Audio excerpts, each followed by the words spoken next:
بسم اللہ الرحمن الرحیم۔ السلام علیکم ورحمۃ اللہ وبرکاتہ۔ محترم ناظرین، ربیع بن سلمان کہتے ہیں کہ میں حج کے لیے جا رہا تھا، میرے ساتھ میرے بھائی تھے اور ایک جماعت تھی۔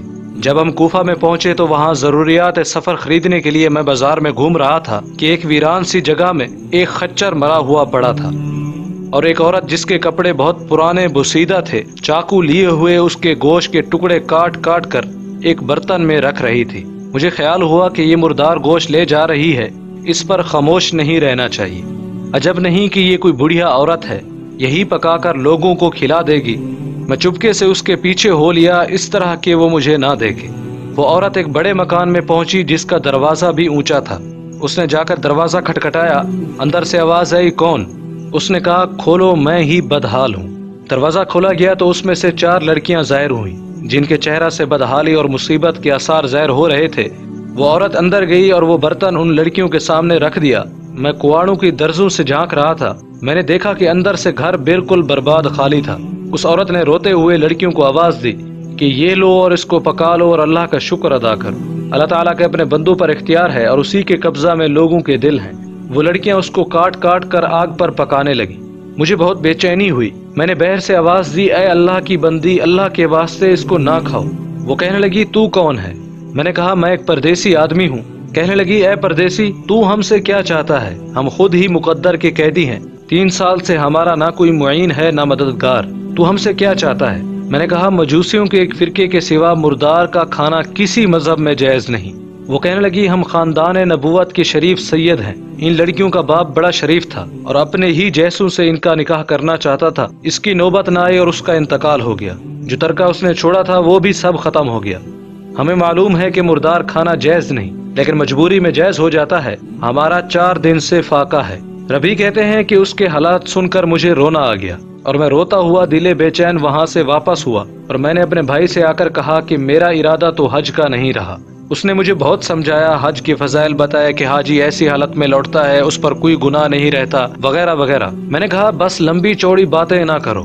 یہ کہہ کر میں نے اپنے کپڑے اور احرام کی چادریں اور جو سامان میرے ساتھ تھا وہ سب لیا اور نقد 600 درہم تھے وہ لیے اور ان میں سے 100 درہم کا آٹا خریدا اور 100 درہم کا کپڑا خریدا اور باقی درہم جو بچے وہ آٹے میں چھپا کر اس بڑھیا کے گھر پہنچا اور سب سامان اور آٹا وغیرہ اس کو دے دیا۔ اس عورت نے اللہ کا شکر ادا کیا اور کہنے لگی، اے ابن سلمان، جا، اللہ جل شانہ تیرے اگلے پچھلے سب گناہ معاف کرے اور تجھے حج و عمرہ کا ثواب عطا کرے اور اپنی جنت میں تجھے جگہ عطا فرمائے اور اس کا ایسا بدل عطا فرمائے جو تجھے بھی ظاہر ہو جائے۔ سب سے بڑی لڑکی نے کہا، اللہ جل شانہ تیرا اجر دگنا کرے اور تیرے گناہ معاف کرے۔ دوسری نے کہا، اللہ جل شانہ تجھے اس سے بہت زیادہ عطا فرمائے جتنا تو نے ہمیں دیا ہے۔ تیسری نے کہا، حق تعالی شانہ ہمارے نانے صلی اللہ علیہ وسلم کے ساتھ تیرا حشر کرے۔ چوتھی نے کہا، جو سب سے چھوٹی تھی، اے اللہ جس نے ہم پہ احسان کیا تو اس کا نعم البدل اس کو جلدی عطا کر اور اس کے اگلے پچھلے گناہ معاف کر۔ ربیع کہتے ہیں کہ حج کا قافلہ روانہ ہو گیا۔ میں کوفہ ہی میں مجبور پڑا رہا کہ وہ سب حج سے فارغ ہو کر واپس بھی لوٹ آئے۔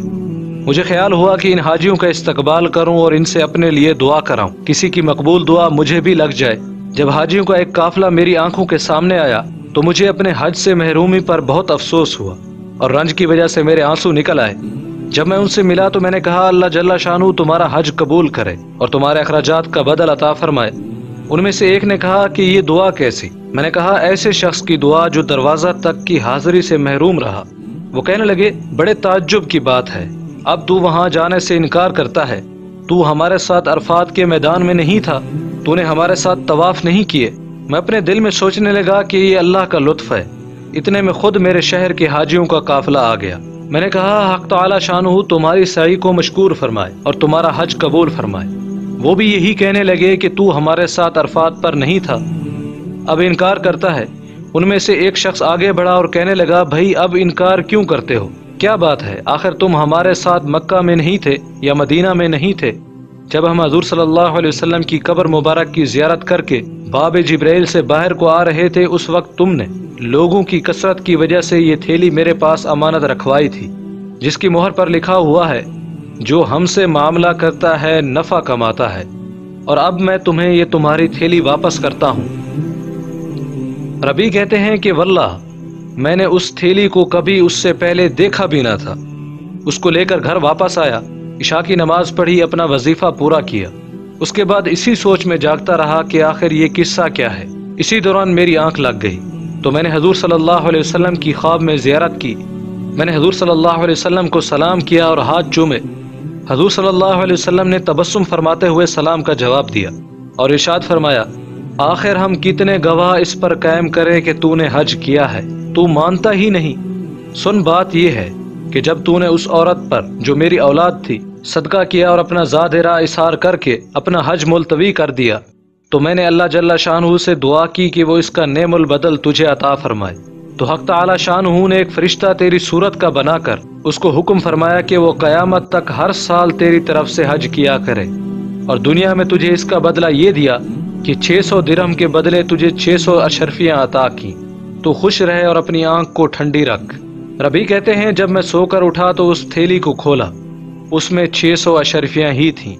محترم ناظرین، دعا کرتے ہیں کہ اللہ تعالی ہمیں اہل بیت سے اخلاص کے ساتھ محبت کرنے کی توفیق عطا فرمائے اور اس پاک خاندان کی ہمیں خدمت کرنے کا موقع عطا فرمائے۔ دعا کرتے ہیں کہ اللہ تعالی ہمیں دین کی صحیح سمجھ عطا فرمائے۔ امید کرتے ہیں یہ ویڈیو آپ کے علم اضافے کا سبب بنی ہوگی۔ اگر یہ ویڈیو آپ کو اچھی لگی تو اسے لائک کریں اور شیئر بھی کر دیں۔ ملتے ہیں ایک نئے ویڈیو کے ساتھ، تب تک کے لیے اجازت دیں۔ السلام علیکم ورحمۃ اللہ وبرکاتہ۔